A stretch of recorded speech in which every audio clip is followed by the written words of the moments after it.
cool way to spend a Saturday morning. In Red Bank at the Shared Universe studio, breakfast in hand, beverage in hand, and the man, the black wine guy, MJ Towler, is in the house. Thanks for stopping in, man. Thanks. It's all good. It's Towler. But Towler. I'm sorry. it's all good. I can't say how you say your name. Oh, Akampora. My God. Yeah, I was gonna mess my that up. name gets brutalized in so many Akampora. levels. Yeah. But that's the most common. People go Towler. It's fine. It's fine. Thanks for having me. Absolutely. Give me photo one, Ming, just to get it started so we can let everybody know that this man has his own podcast that is doing some great stuff, the Black Wine Guy Experience, where you find your podcast ranging from Amazon to Apple and wherever else you find. As a matter of fact, give me photo number 4, Ming, so I can just give everybody a rundown. There we go. Apple, Spotify, Google Podcasts, and Amazon all covered here. And first off, as I get you in here, it's interesting. You're a local guy who, grew up in Long Branch. Like everybody else, got a chance to go to college. You got more of a communications law background. How does communications law lead to wine? Oh, it's simple. Let's connect the dots. Law sucks.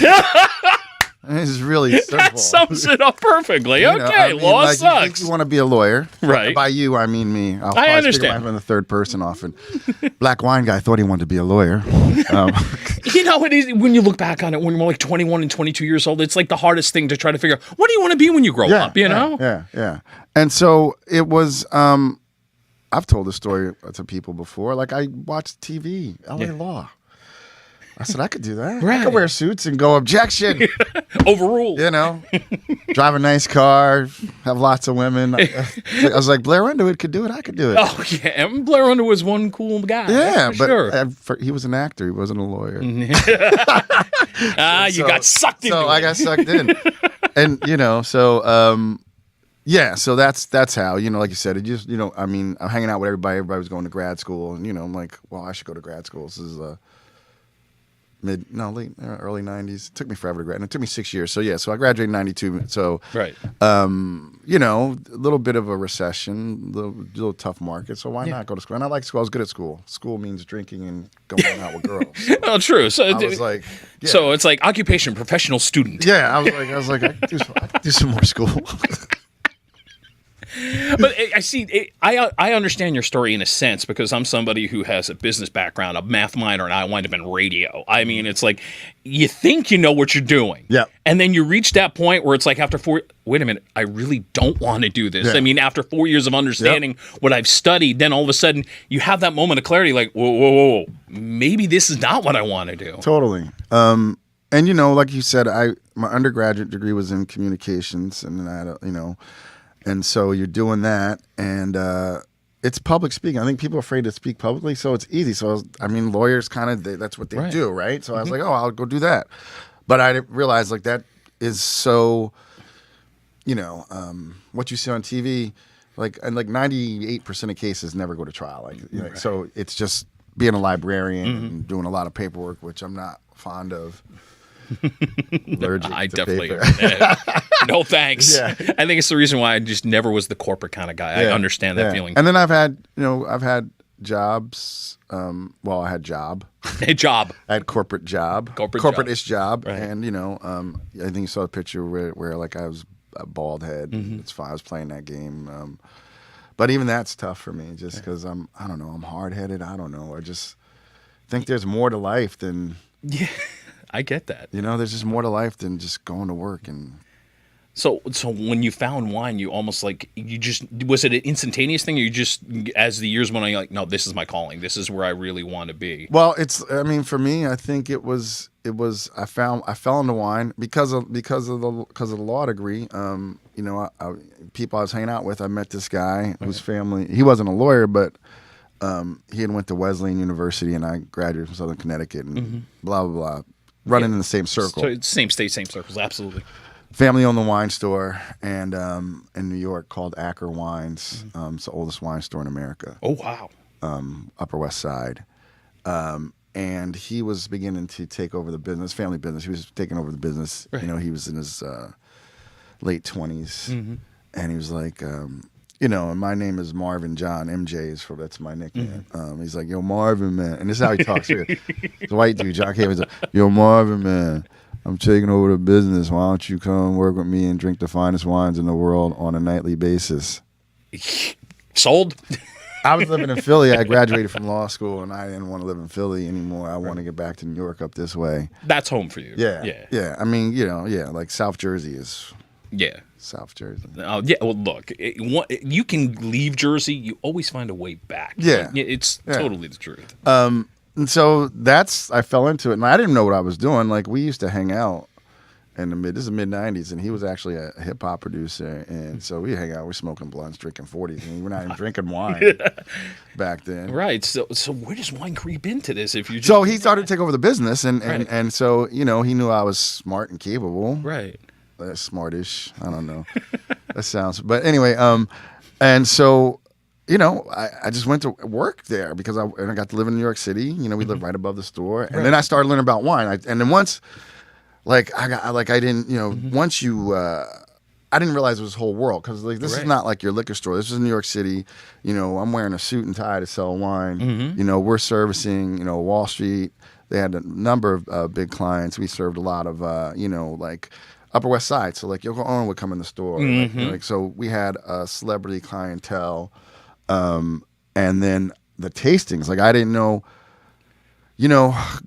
unless you're from that world, your family's in it, or you come from wealth and your father has a wine collection, you don't know, I'm like, holy shit, these wines, this is this is back in the 90s, and the prices have gone through the roof, but but you're even back then, people pay $1,000 for a bottle of wine. Yeah, it's kind of whoa. And then I taste it. I'm like, oh my god. And you understand. Yeah, and then you understand, and then And it sounds like it was 6 years of education, but then there's another education, not only experience in the wines, understanding wines, and you got to sell this to the people. So you have to really know your craft. Yeah, and it's passion. So if I'm passionate about something, it's easy to learn it. Yeah. So I one thing that came out of being going to law school is you have to learn how to research. Lawyers do meticulous research. Yes. And that is very important in wine. Well, it helps in wine because there's so many layers. You can geek out. And at the time, what was cool, the number one wine critic in the world was a guy named Robert Parker Jr. And he had a publication called The Wine Advocate. And he had been a lawyer, and then he was a wine enthusiast, and he decided came up with a rating system, which a lot of people hate, and now, but everything's... That's the point system you're talking about, right? Yeah, so if you walk into a liquor store, sometimes you'll see 90, 92, 90. Right. Okay. And then there's different critics, so Parker was the first singular voice, but you had the Wine Spectator, which rates, and you have Wine Enthusiast, and now Parker, he retired, but is still out there to advocate, and then James Suckling. So there's a number of top critics, Jeb Dunnick, but you got to look at it, because it'll be like tasting panel. That could be fucking Stan in the back telling you the wine got 94 points. Fred, what did you think? Yeah, it's all right. Give it a but his whole thing was it made it easier for consumers to because we in America we take tests. That's what we do. We do. So we're used to scoring things. Yeah. So it made it easy for people because wine can be very confusing. Right. But yeah, so here you go. So I was like, okay, this guy was a lawyer. This makes sense because the way you make there's these tiny distinctions that can be in wine. People are like, oh, it's Chardonnay. Well, Chardonnay tastes different can taste different 2 rows over in the same vineyard. Yeah. I'm learning. I'm not the connoisseur, but I also know what I like. But it's also understanding that each, what winery is doing what is going to give its own distinctive stamp on a distinctive flavor.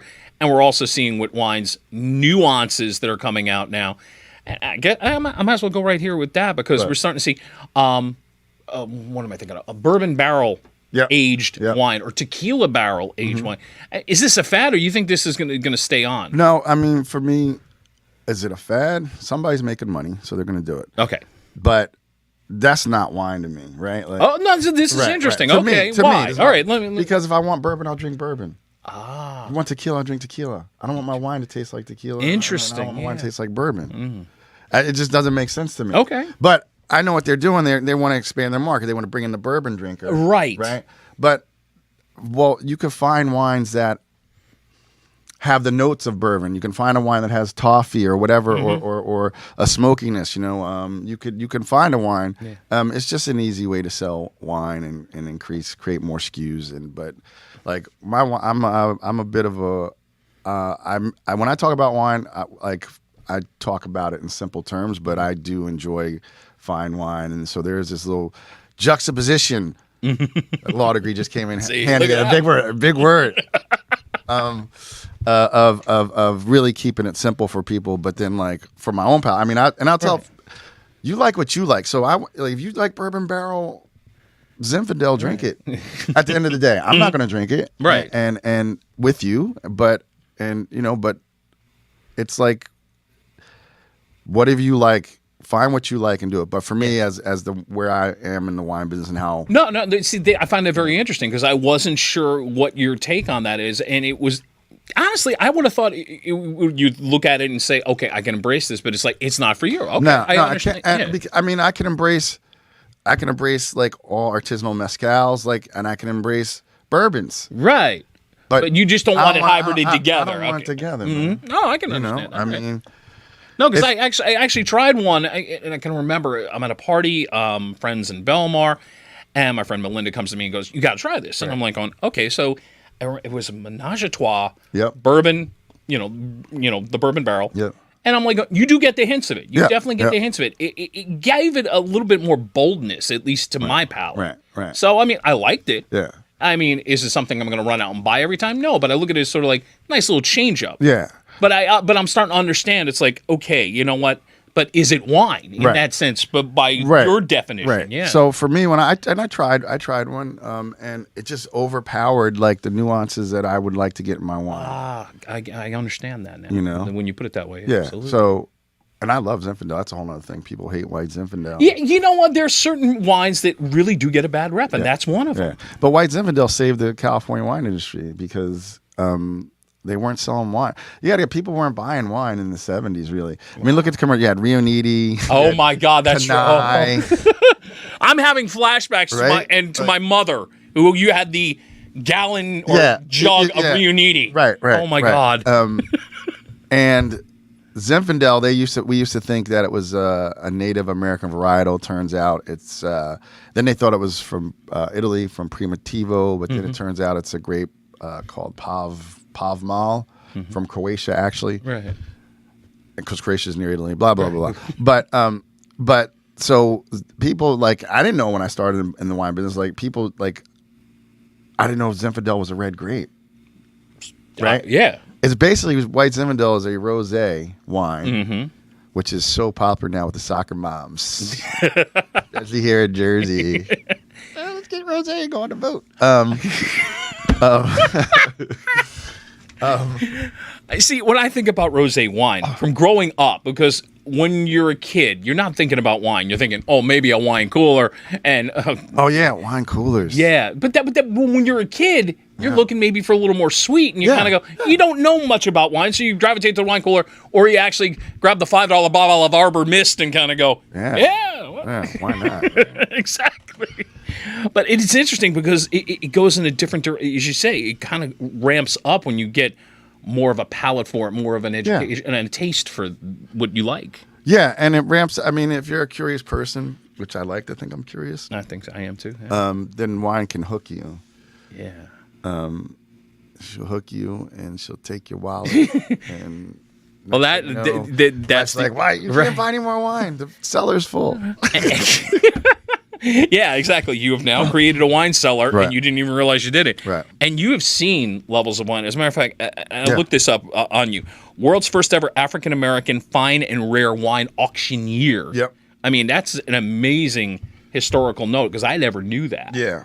I mean, I think no one else knows it either. Yeah, well, now we know a few more people that know it. That makes 12 of you. Yeah, 12, exactly. And growing! Exactly. But being an auctioneer, you probably saw some prices of wine that you just went under your breath going, whoa. Yeah, I mean, yeah. And that was in 2000, 2001. Okay, so prices have gone like 20-fold. Right. So, I started in the wine business in 97. 25 years, wow. And it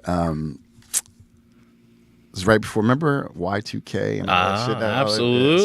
So, We were starting to hear about that late 98. Yeah, late 98, yeah. So I worked at that store, Acker, and they did auctions, and that's where, and then I moved on and worked in Hoboken, and then I went to California, and I came back and did the auction with Acker. But, so start there in 97, worked there only just a year. Mm-hmm. In 1999, the Wine Spectator came out with its wines of the century. Mm-hmm. Top 10 wines of the century. Now, I'd been in the wine business like less than 2 years, and I had tasted 8 out of the 10 wines of the century. Wow. And we're talking like wines back to like 1928, 1945. And that comes from working in the auction market and working at a high-end store where when they had an auction, they would open some of the bottles. Do what's called a pre-auction tasting. Mm-hmm. So you get to sample these once-in-a-lifetime wines.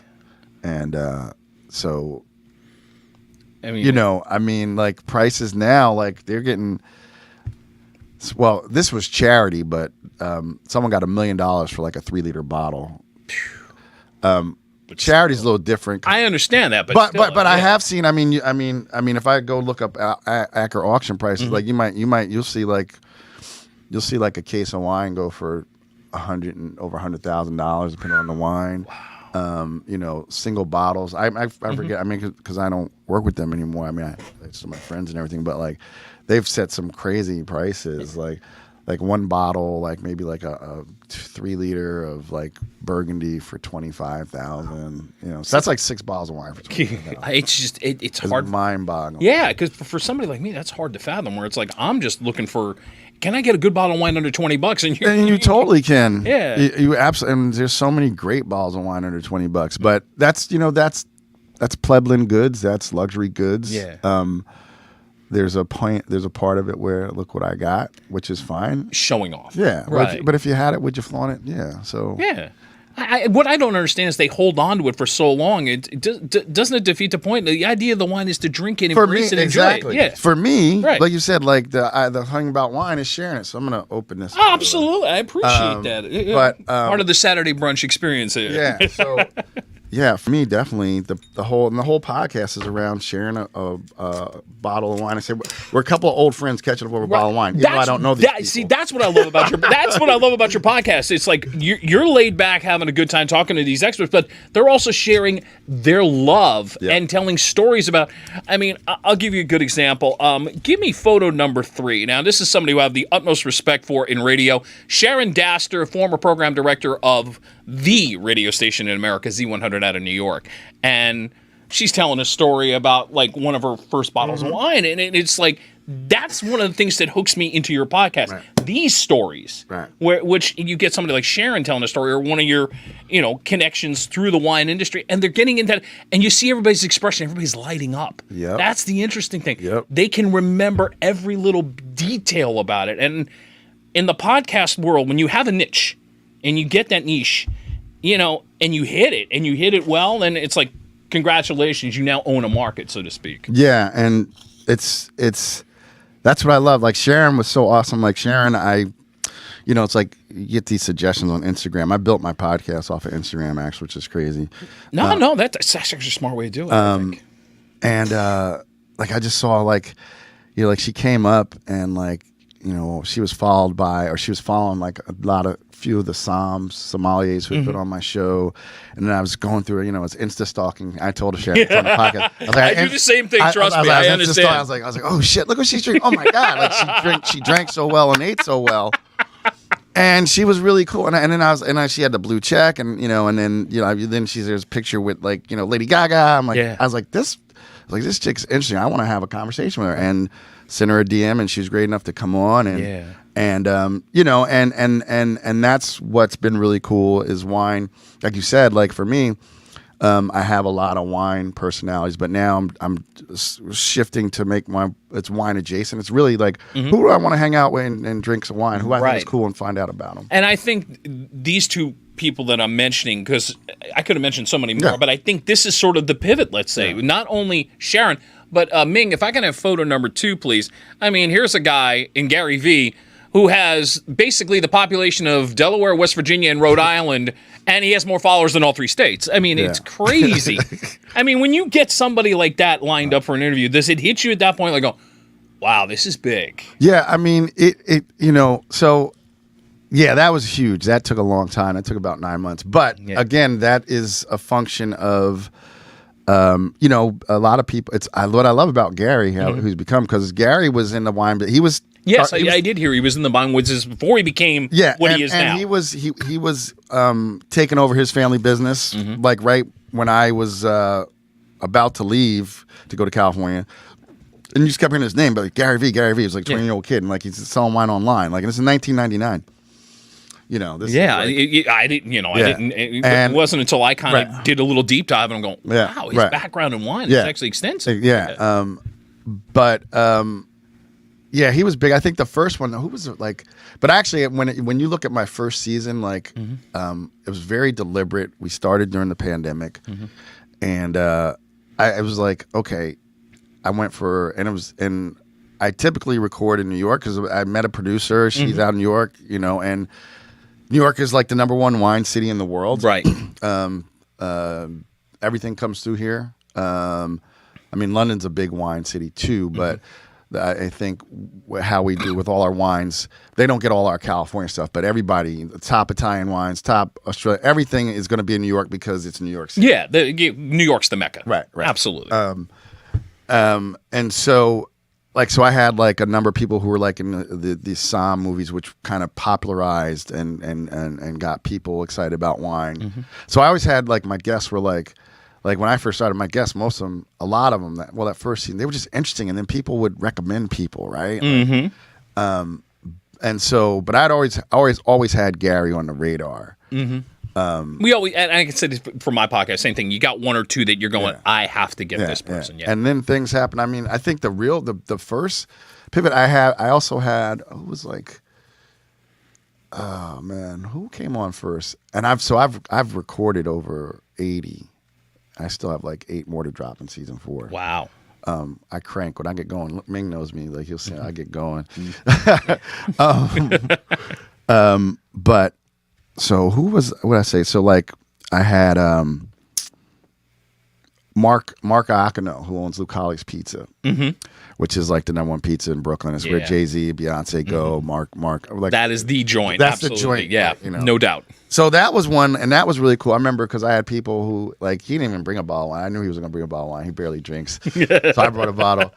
But I had like listeners who they're like, oh my God, that was so good, MJ. Like I, you guys didn't even talk about wine, and that's your point, right? Like I get to get these people's stories, and they're like, oh, I want to go there. So I thought that was a good one. But then I thought the one that really hit home was JJ Redick. Actually, oh my God, the basketball. Yeah, I haven't seen that one. Yeah. And by the way, JJ is seen now on ESPN virtually every morning. He's an outstanding analyst. He's a great analyst. He had a Super Bowl ahead.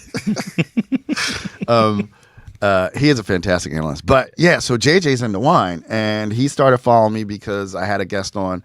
And then some of my guests are obscure, but they're just like, I like people who are dope. Right. I like people who are like ninjas, wine ninjas. Right. But that's got to be a cool feeling. And all of a sudden, like, wait a minute, JJ Redick's starting to follow me? What is going on here? I was like, yeah. And again, like I did this, I was like, yo, man, I'd love to have you in the pod. He's like, let's do it. I was like, holy shit, JJ Redick just great feeling, absolutely. Right? And so that was the one where my producer, who Lonnie, shout out Necessary Media to Lonnie. She worked in television, directed a couple seasons of Say Yes for the Dress. Worked with Bert Kreischer on Bert the Conqueror. There we go. Yeah. So she's got some chops. When that one was over, she's like, damn, MJ. She's like, I got producer pressure. You nailed that interview, because it does like there's times like you said I like talk a lot, so I'm glad I'm being good. Absolutely, you don't get a chance to do this, so it's you now. This is great. But like you're sitting down, and like when it was over, I'm like, fucking JJ Redick was a McDonald's NBA, a McDonald's All-Star in high school. Yeah. Okay, so you're talking about somebody played 15 years in the NBA who's been in front of the camera. It's true. Excuse me. For like over 20 years of his life. He's a pro. And then Absolutely. and this is before he went, but just getting interviewed. Right. Right? So he's used to it, right? And he made my day because we sat down before, you know how you do your little banter with your guests before the show. Absolutely. And he's like, MJ, how many podcasts have you done? And at that point I was like 56. I remember I was like 56. He's like, you're a real podcaster. And I was like, oh shit. So, yeah. It hits you. Yeah, well, because he's like, because most people don't get past this like 8 episodes or something. Yeah, that's what it's really low. It's like, because listen, first of all, like you said, going back to your point about finding a niche, it's tough because there's a lot. The beauty of the internet and all these tools, digital tools, is like we all can have our own show. Exactly. Right? But then, like, you're a pro. You're in radio. You're a pro. I've had my time in there, and for me, was always my strength. I love doing interviews, and I don't care what genre. If you have a story, bring it. Yeah. That's the whole idea, and have a good conversation with it. And that's where you're good at. You don't make this about bullet points or anything like that. You may do your homework. No, like I do. I'm like you. I have a little one sheet if I need it. Like if I get stuck. If I get I've stuck, glanced at this twice since I've started talking to you. Exactly. Right. And then there might be, I want to hit that. But that's what I think. And people now when I go to wine events, they're starting to recognize me, and it's weird when people go, "Oh, you're a black wine guy." But that's the payoff. It That's is. How you got to look at it. It's the great thing. It's great. But and they say like we just love like you get stories like people come on like even Gary V. Gary V. is like 100K keynote speaker. He's on everything. I mean, he's got videos on YouTube that I even watch from time to time. Guys, I get what he's trying to say, and it helps me a little bit. Absolutely. And freaking, I had Gary Vee on the podcast, and he was like, "Oh, this is a great story. I've never told it before." Nice. Because just a little nuance, enough research. And actually, I told my producer, I was like, "I got something." I said, "I got something that won't show up in the research. Just something I remember about Gary." And sure enough, I told him the story, and he's like, "Oh my God, that was actually my first speaking gig." And I'm so nice. So and I didn't realize it was his first speaking, so it was really cool. And so I just let the conversation flow. Yeah. And get into rapport with people. Drinking helps too. It absolutely does. Matter of fact, Ming, if you pull this up, this is a little sample of the conversation, and I get the feeling, I don't know if it was meant to go there, but you were actually talking about Friday with them. Run the clip. This is from... Most people wake up and are unhappy that they have to go to work. Yep. They live for Friday. Yep. Which is a problem. Because we work a lot. Yep. Like we just do. Yep. Like it is what it is. People work a lot of percentage of life. So, can I just get it to be like decent? Yeah. I get the feeling that wasn't really planned. It was just kind of like the flow of the conversation. Because I forget how we got there. But the point was, it wasn't something that was really planned. It was that guy though. But you gotta be honest. That guy, it's like he's like, okay. That's true. It's like I did my intro. What's up? It's MJ. I'm guest Gary, and it was like he's like one of those dolls that you pull the string, but he pulls it himself. So I just got out of his way. More like, listen, I'll be over here having a second cocktail. Don't mind me. I was like, think this is really good wine. And I was like, why we got 10 people in the studio today, man? This is a bro bottle. The podcast, again, is the Black Wine Guy Experience. Give me phone number 4 one more time, Ming, so everybody can know. This is where you can find the podcast through Apple, Spotify, Google Podcasts, and Amazon Music.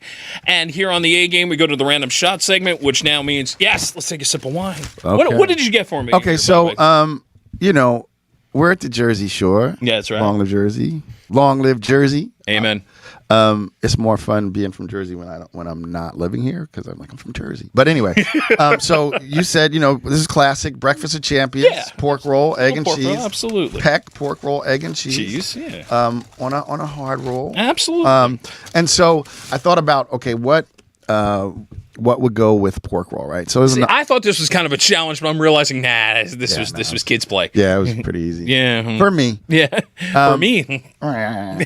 And I tell people I don't know shit about wine. I mean, I know more about wine than most people, but then there's always someone who knows more about wine than me, and I just go ask them. Smart. That's all you got to do. Like so I was like, there's a couple ways I could have went with this, right? So brunch, always a mimosa, but you know we don't eat juice. So what's mimosa? Sparkling wine. So sparkling wine or champagne. So first of all, here's just a pro tip. When in doubt, if you never know if you want anything that you can pair with just about anything, champagne or sparkling wine. Can go with a steak. It can go with anything. That's good to know. You don't think about champagne as much. Yeah. Nope. People seem to kind of just think about it twice a year. Yeah. See, most people, unless you're a wine pro, you drink champagne on special occasions. Yes. But it's a very versatile. It's a wine, actually. Right. By the way. It's a very versatile wine.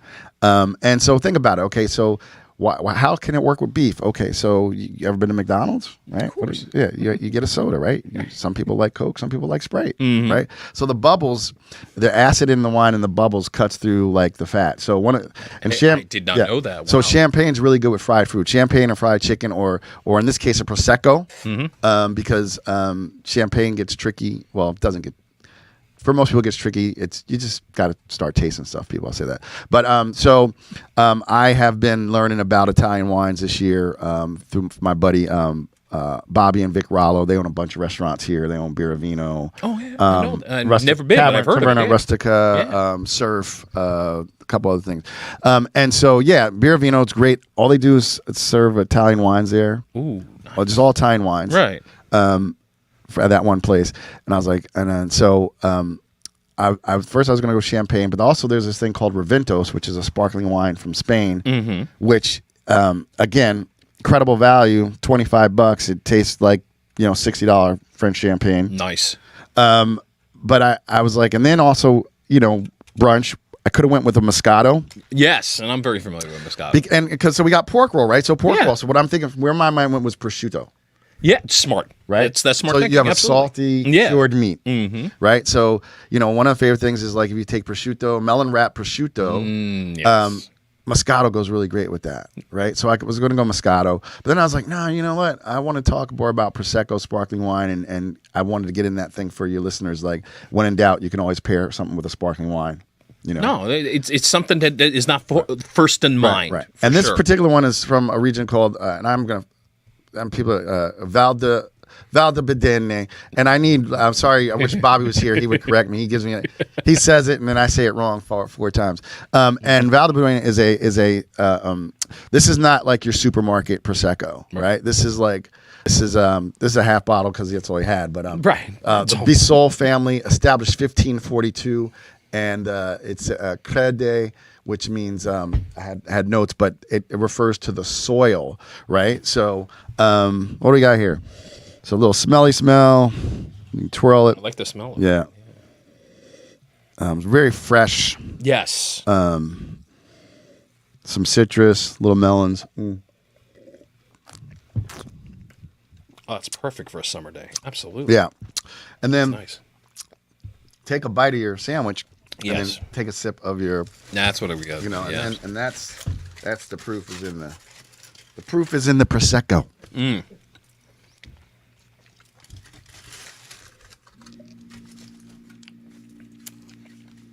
Yeah, we're indulging and enjoying.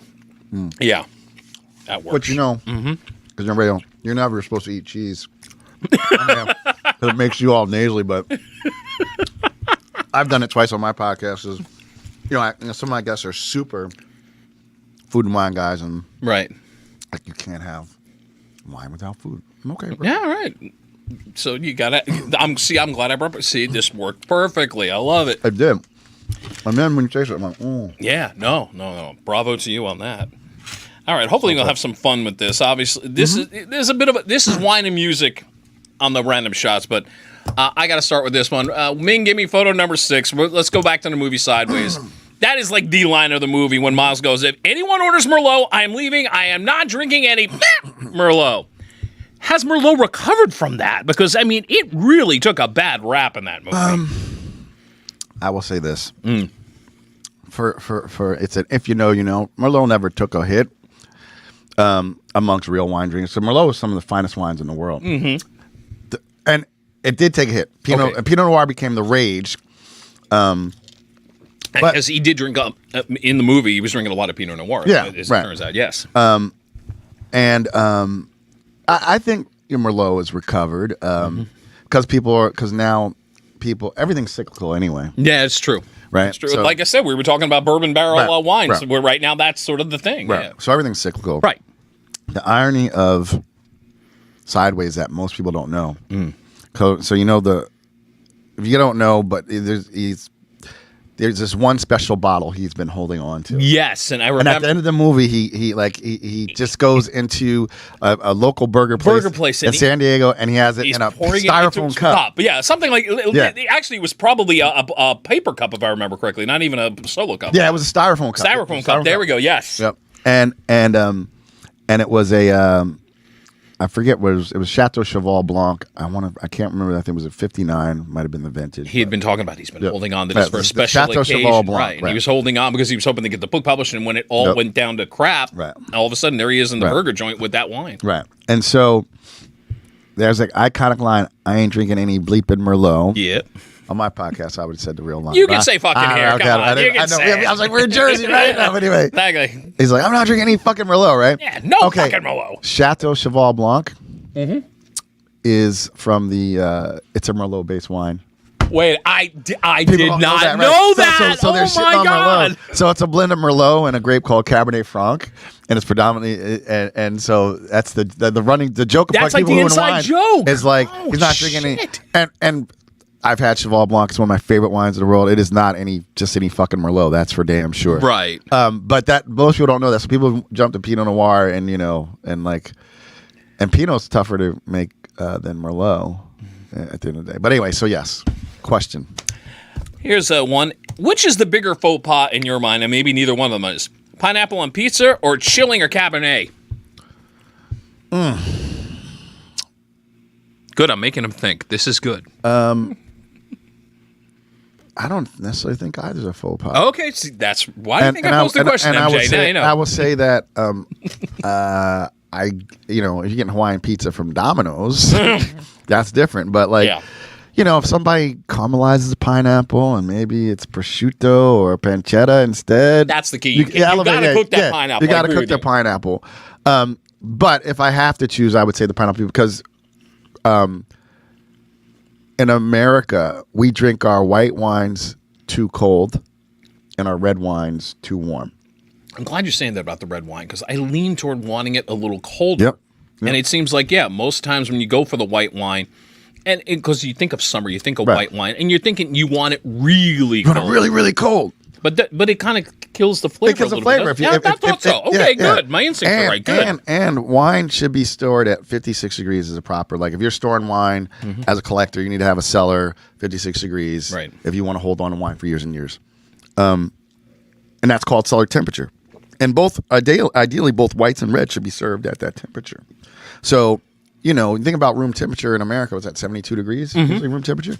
So if your wine's, it's a little too warm. So oftentimes, I'll put it in the fridge for like 30 minutes before we're gonna drink it. So if I had to choose, I gave you my little food and wine thing, but I like that. But caramelized, putting pineapple would be more of a faux pas than chilling a Cabernet. There we go. Got to go music. I got to go a little with the theme of all this, but the better wine song, is it Red Red Wine by UB40, Scenes from an Italian Restaurant by Billy Joel, or I'll throw in Never Tear Us Apart by In Excess because of the line, if I hurt you, I'd make your wine from your tears. Wow. And I say this too, knowing that I've spied on your social media. I know. I think you picked up the In Excess album that song is on within the last year or two. Oh yeah. Yeah. And I'm not talking the CD, we're talking album. Yeah, I have vinyl. Yeah, which is great. I mean, I can see you're a vinyl collector, which is great. I love that. Those are all good songs. If you want to go off the board, please do. I mean, you could go spill the wine. Just Spill the wine. Get that girl. Good one. Wow, I'm gonna go only because I do keep it local. I'm gonna go with Scenes from Italian Restaurant. Billy Joel. Yeah, I gotta go Billy. There you go. And since we have sparkling wine, I got to bring up champagne. Yeah. 4 come to mind in this one. Killer Queen, because of she gives the Moet and Chandon. Then a pretty cabinet, excuse me. Big Shot, Billy Joel, because of the Dom Perignon in the hand and the spoon up the nose. There is Champagne Supernova, Oasis, and then the kind of the tongue-in-cheek. Love Come Down by Evelyn Champagne King. Oh, okay.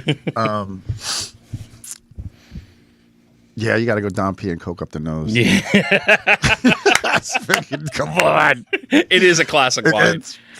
You got your Dom Perignon on your hand and a spoon up your nose. I'm no comment. There we go. Well, I'm going to go down the musical path in a different way. Give me photo number 5, please, Ming. And this is how cool this man is. MJ, when I saw this, and I'm like going, oh my God, Bowie. First off, as somebody who did alt rock in his first radio job for 9+ years, I mean, Bowie, please. Yeah. Please. Yeah. For sure. And then take it one step further. I think you were at a concert recently. Ming, is it photo number 7 or 8? I'm not sure which. Yep, there it is. Yeah. Webster Hall with Lenny Kravitz. Yeah. And Lenny is a phenomenal Yeah. live concert. Yeah. And it's hard to kind of say, favorite live concert, but let's say standout concert of recent note. Was Lenny it, or was there another one that kind of, because obviously with the pandemic, there hasn't been enough live music. Obviously, we're just starting to get back into the routine of it. Mm-hmm. And for you, I would imagine as a music fan, that's something you've missed. Yeah. I do miss it. I haven't been to when's the last live show I've been to? Shit, I don't know. Wow. Actually, I do know. Wait, I'm trying to think if I've gone to one post or late second quarter or third, early quarter pandemic. We'll call it mid-third quarter. I don't even know where we're at with this, right? Why are we winning the game? Exactly. I don't know. Please tell me. I don't know. So that was awesome because that was a memory. That Lenny Kravitz show. Right. That is a standout show. Lenny Kravitz is the first rock star. I don't know. That's is it really true to say? Yeah, for me, rock star. Because I've seen Bruce. Because I live around here. Yeah, you know that Bruce. I've seen Bruce Absolutely. at McClune's when I worked there, and he's awesome. Mm-hmm. Seen John JBJ. What's up, man? Want to get him on the podcast? He makes a wine. That's right, with his son, with right? His son, yeah, I've heard about that. Yeah. But reason why I say Lenny Kravitz was the first superstar because those were just shout out Tim McClune. Mm-hmm. He had, I worked there. He had, Bruce's friends come down. He's going to play whatever, and I'm just in the bar. Right. I didn't pay for it, and I've seen Springsteen 3 times live, and they're like this close. Yeah, no. I've had a couple experiences Convention Hall where it's been like, oh, there he is. But so the Kravitz was crazy because he had no opening act. Nothing. Webster Hall. This was maybe when that Strut album came out. So we're 2015, something like that. It's no opening act. He played for 2 hours then, at least. Yeah. Well, here's what he did. Okay. We got in line. We got doors open at 8. We got in line at 7:30. It's around the corner from Webster Hall. Yeah. That's fine. The motherfucker didn't come on until 10:30. Oh shit. Yeah. Or it was 10 or 10:30. Like. And here's the thing, we waited, got in line. It's like fuck, it's 8:30, but 10 is 10 or 10:30. This motherfucker comes out, and everybody was grumbling, and it was all forgotten. And it was the best show. I was like, you're a fuking rock star. Right. That's a great point. When you have no open act, you're sitting there for almost 2.5 hours, and you come out, everybody I was like, that's rock star. Yeah, and meanwhile at 9:30, you're in the third cocktail, sweating your ass off. Where the hell is what the fuck is going on with this dude, right? I mean, because you go to a show even the Stones or people have opening acts, right? No opening act. These motherfuckers just gonna wait, and we did, and it was great. Other than that, I'll tell you, I liked smaller bands. One of the I was we were living in Connecticut then, me and my wife. So we'd come into the city, and we would just find bands they're playing at Somerset, St. Paul and the Broken Bones are awesome. Oh my God, yeah! First time I saw them in Nashville, North Carolina. It was $15 or $10. Yeah, and I know they're opening for. I think they're touring this summer, opening for somebody. I just can't think who it is. I know at one point they were opening for Fits and the Tantrums. Yeah. I know that. Yeah. No, I think it's either I don't know which way it's going, but they're with Fits and Tantrums this summer. I don't know who's headlining. Right. And then another one was so freaking good, and we just follow them around because it was $15 is Vintage Trouble. I don't know if you're Vintage Trouble. No. Vintage Trouble, they open for the Stones in Europe. They opened for like Lenny in Europe. Wow. Then they come back and they've been on like every show, the Tonight Show. Yeah. They've done a whole circuit, and then you can see them for $15 because nobody over here nobody knows who they are. That's true. You know. Exactly. But yeah, the Lenny show was very memorable. Good First stuff. time I saw Ben Harper was incredible. Ben Harper is. And it was Ben Harper, the Innocent Criminals back. It was, Yeah, and this is the best way I can describe Ben Harper. He may not have the most dynamic stage presence, but then he starts singing, you're just like, yeah. Artist. yeah, totally. You know, so those are some of my favorites. Oh, some good stuff. Good stuff. Okay, I got to go back to wine for a second because you brought up John Bon Jovi and his son having a wine. These are some names I'm just going to belt out real quick. Zach Brown, Francis Ford Coppola, Jay-Z, Mary J. Blige, thank you, sir. Drew Bledsoe, Sarah Jessica Parker, Cameron Diaz, Dwayne Wade, Dave Matthews, Drew Barrymore, Elizabeth Banks, Jason Priestley, Post Malone, Snoop Dogg. These are all celebrities with their own brand of wine. Has any one of them or somebody you know in that celebrity wine field stood out at this point? Okay, so Bon Jovi and his son, they hired like one of the top winemakers in the south of France. Gerard Bertrand makes the wine, so they have an incredible wine. Smart. John Legend I don't know if you said John Legend. But No, I didn't say John Legend. I did hear John has it. Yeah. He works with Jean-Claude Boisseau, their old French family. I haven't had his, but Dwayne Wade has done an incredible job. Dwayne Wade went with a guy named Jason Paulmeyer who's been making incredible wine for 30 years. Wow. Okay. I understand Dwayne is that was a cool one too when they started following me when Dwayne. Yeah. Oh, come on. You sit there. Yeah, I know. What? I'm like, I'm somebody. Like, I'm going to follow Dwayne Wade. yeah, And I sit here. He's the coolest man I know. There's no question. You're being followed by Dwayne Wade and JJ Redick. I mean, come on. Jeez. Mary J's wine is nothing. I hate to say it. I didn't enjoy it. I thought it was. I wanted it to be good. Of course. Dave Matthews, I love what he's doing just because Virginia's like our first wine country because of Thomas Jefferson. Yeah. And they're making some really good wines down there now. Let me tangent down there because I almost got a job down that way. The Monticello Wine Trail. If somebody's looking to try to do like a 3-day trip to get away, and if you're on the East Coast, is it worth kind of just taking 3 days and doing the wine trail? And Oh yeah. I went to a master class a couple weeks ago. A friend of mine, and she was on the podcast first season. Lee Campbell's. She's like an ambassador for Virginia wines. Okay. And she brought some wines on. Fucked me up because like I had some Virginia wines back in the 90s, you know, because people don't get like people are like, they get this wine in Colts Neck. No, somebody's getting a farm tax write-off in Colts Neck. That's what they're doing. You ain't making no world-class wine in Colts Neck or Summers Point or all the places down south. Yeah, no, the wines out of Virginia are really good, and it is. They were just saying like it's wine country, like literally, and they have hotels now, and they have restaurants. Exactly. So if you want to do something, that's good. And you can also the other thing is you can go up to the Finger Lakes. Finger Lakes is not as diverse with the wines. The great white wines, colder climate wines like Riesling and interesting hybrid grapes. But Virginia is like.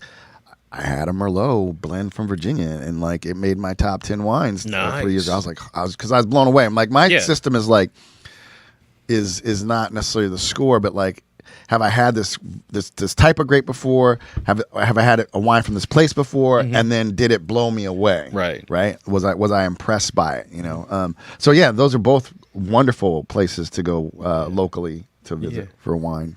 Yeah, and we kind of touched on Jersey. There's only one place that I know that may be worth it. I go to Unionville Vineyards in the past, out by Lambertville. Yeah, and it's like there's a nice experience going on there. The wine is actually very good. Yeah. You can do the wine dinners out there, from what I understand. And if you're looking to go away and go to Lambertville for a weekend, this should be on your stop if you're deciding to do that. Yeah, I mean, I quasi kid, but I understand why people do it. Like the wine lifestyle is amazing, right? Yeah. So just vines and it's food, and you're sitting there and you look in the vineyard, and they bring you a cheese plate or charcuterie plate, and you're like, wow, you're in Lambertville, but it provides a whole experience. So I don't want to poo-poo the whole thing. Right. But I'm a fucking wine snob, so what can I tell you? But he admits it. But so there you go. I understand because it's romantic. Because I went, I was up in Western Mass with my buddy, and we went to a winery, and it was in the winter. It was in February. Yeah, it was Valentine's Day, and so but they had like a fire pit outside. It was snowing, and the wines were okay. The thing is, like, also there's rules with wine. So like sometimes people like you might only need to have like a non really wine, like you might only need to have like 30% grapes to call it in Jersey wine, and then people will buy wine grapes from Chile and blend it. Right. But the experience of owning a winery and that wine lifestyle, I get why people do it. And you get a tax write-off, so fuck it. Yeah, there you go. Farm write-off, right? It's a farm. Like, it's smart. You can do it, do it. This is off the cuff because I'm noticing your shirt. Yeah. If you can go into the camera a little bit, Muhammad Ali classic photo. The greatest. Absolutely. What comes to mind? What fight do you remember vividly growing up watching Muhammad? Because I got two that come right to my head. That's why I'm looking at it. I remember because my father, I used to watch boxing with my father. The Joe Louis, not the Joe Louis, what the hell? Joe Frazier. Which one? The Thriller in Manila? The Thriller in Manila. Yeah, there you go. And then also, and then this is the greatest fight ever. Yeah. No, that's the one. The Foreman fight. The Foreman fight. Oh God, the Rumble and the jungle in Zaire. Yes, that's number one on my list. Oh, that's my number one. You watched the documentary about that? Yes, When which we I thought were was kids? fascinating. Yeah. Incredible. Like, and just like since you opened this rabbit hole, like I loved how they were describing like and it's true, like art, right? There's a certain aesthetic, and there's a point where Yes. if you're making a wine, even like you like I like really ripe wines. Grape is a fruit. I like my wines to taste like fruit. Sure. I appreciate all the secondary and third notes that you get with the leather and the tar But the main note should be right. especially when it's young. But there's there's restraint pulling back, and and they talk about how when he hit him, if you watch when he hit Foreman, like he had the hand cocked. Yes. But he never threw it because he didn't want to ruin the aesthetic of like, because you don't want and it's really like you don't want a sloppy punch to the back of the head, right? So that's what artisans do, even like winemakers, like they toe a line, but then you know when to pull it back and have some restraint. The other memory I have, this has to be mid-'70s. It was one of the fights with Kenny Norton. It was so controversial that CBS replaced the fight with this thing called "You Be the Judge." Right. Brent Musburger's hosting. There's a panel of judges. So there's like 9 people that are actually judging the fight on the replay. And wouldn't you know it, they called it a draw. Right. I remember the panel calling it a draw, and I'm going, and as a kid, I can remember, like, who did win this fight? Because that was just one of those, Kenny Norton was underrated as a fighter. And then Ken Norton hit hard. Like when you listen to interviews, they talk about like he's one of those people, like there's the guys. I'm just showing my age. I don't care. Those guys. Same here. So, Norton hit hard. Yeah. Foreman hit hard. Ernie Shavers, another guy. I was about to say Ernie Shavers hit hard. That was one fight he escaped. He barely escaped Shavers. He escaped Shavers, right? For that matter, so did Larry Holmes. Larry Holmes got neck knocked down twice by Shavers. And Larry Holmes, and what an era of boxing, right? Larry Holmes was not the strongest, but he was a technician. He just picked it apart. Yeah. That jab. That jab. Yeah, like people don't throw the jab like that. But like I remember like they talk about Kenny Norton was hit hard, Ernie Shavers hit hard. It was a great era of boxing, without a doubt. And you're right, the jab is sort of a lost art. I mean, when we look at the top heavyweights now, I mean, and it's nothing against them. They're all sluggers, but have they mastered the jab? Well, I mean, the brothers, Vitaly brothers, the only one who were throwing jabs. That's why they would just keep it. Vitaly, good point. They were technical because they come from the technical system. And but yet one of the losses, I think it was Vladimir, who lost to a better technician, Chris Bird. Yep. And Bird was 60 pounds lighter. I know. It was crazy. Yeah, that was crazy. Here's an interesting way to go. Like I said, off the cuff, saw the shirt, had to go there. Thank you, yeah. Oh, no problem. Thank you, my friend. Oh, thank you for having me, man. This is a lot of fun. Shout out again to Share Universe, Ming. This is the second time I've been a guest because Ming like tagged me in a photo and like he's making connections for all his creators down here at the shore, man. Absolutely. Once again, MJ, give me photo number one more time, Ming. It is the Black Wine Guy Experience. It is a great podcast. Even if you're a novice at wine, you're going to walk out of here listening to him, great stories, and you get a little bit of an education and understand the passion that comes with your guests, which is the great thing that's about it. That's what I love. Yep. Thank you so much, man. Thanks, MJ. My pleasure. Appreciate you, brother. You got it, brother. All right. Hey, that's a wrap for me. I'm back, by the way, Thursday night, 7 o'clock Eastern, 4 Pacific. Corey Glover, Living Color, and I, one-on-one. Should be a good time. Oh, that's dope. I want to crash. I'll bring some wine. Oh, there we go. Hey, Corey, I may have company. Until Thursday night, take care. Enjoy the rest of your week.